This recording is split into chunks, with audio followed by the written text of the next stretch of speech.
few minutes ago, that whether you have a coach or a mentor or just friends that help you through different situations, I think it's so important to surround yourself in people that help you. And I had an assumption that I was most creative when I was sad, because which I thought was well interesting. So I didn't. So I thought I was like Adele. So I could only be creative when I'm really sad. But what I established was, you don't look like Adele. Thank you. But what I established was that actually when I am like feeling a little bit low, then I might be sat in this room by myself. I might have my phone out, and I might just be tapping stuff into my phone, or I might just be in this room by myself, and I might just be writing on a whiteboard or something. But when I'm feeling a little bit better or whatever, I'm surrounded by people. So I am still as creative. I'm just expressing it in a slightly different. I'm growing my glow in just in a different way. So I think it's important to recognise about that some people write stuff. Some people. So I'm pointing at the trampoline that's just over there.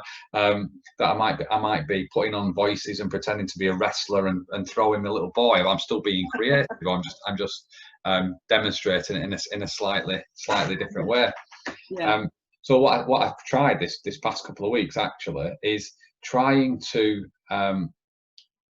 surround myself that if I have an idea in my head, then I'll write it instantly, because that's what I was doing when I was sad, which made me believe that I had to be sad to be creative. But what I've proven to myself really is, because I'm writing my next children. I don't think I've mentioned this to you actually. I've written a few children's books, and this is one of them here. Oh wow, fantastic! Yeah, that's one of them there. That's called Scruff the Memory Stick, that one. But yeah, I've written 4 or 5 children's books that are available on Amazon, and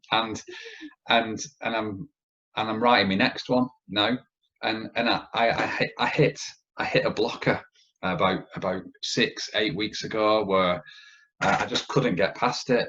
But then I created an environment for myself with the support of this coaching that I'm having, and just give me the time to think about this particular thing that I want. And I proved to myself that I don't need to be sad to be creative. I've just got to create the right environment to be creative.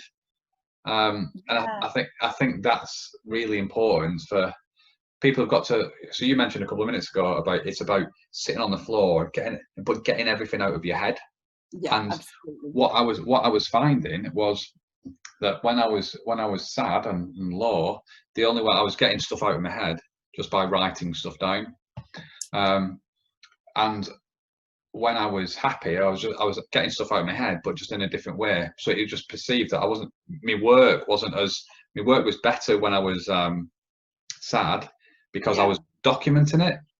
I've now got to try to find ways to document stuff when I'm also happy and stuff like that. So I think they're really, really valid points, and congratulations on being an author of children's book. I think that's fabulous. I'll have to check those out. But also, I think there is something very powerful in loss and sadness, because I didn't realize that I was a really creative person until my husband died. And then I started doing like lots and lots of projects.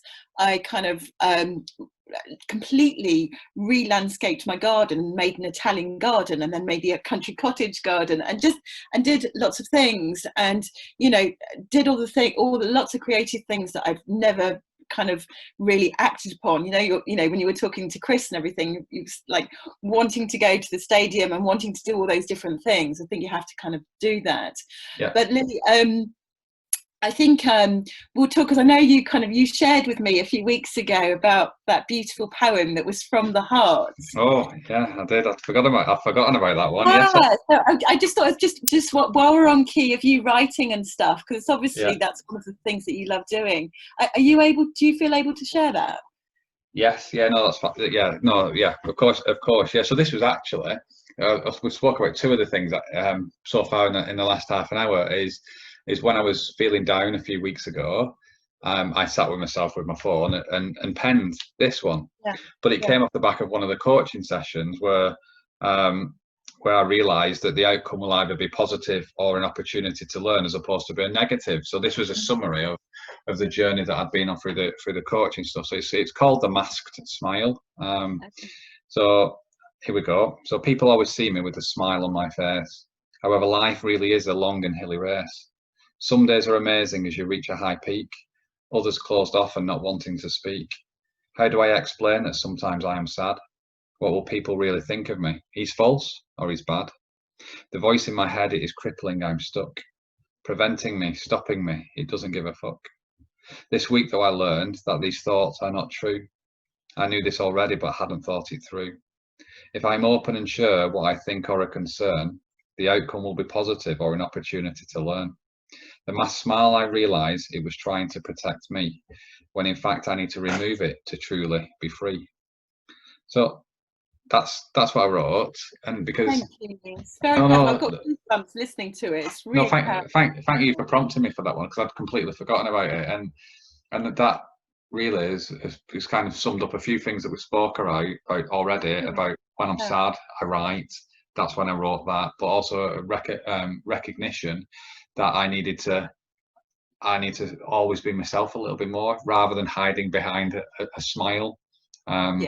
So yes, so thank you for the prompt there, Jazz. Really powerful. Thank you very much. Thank you. It's amazing.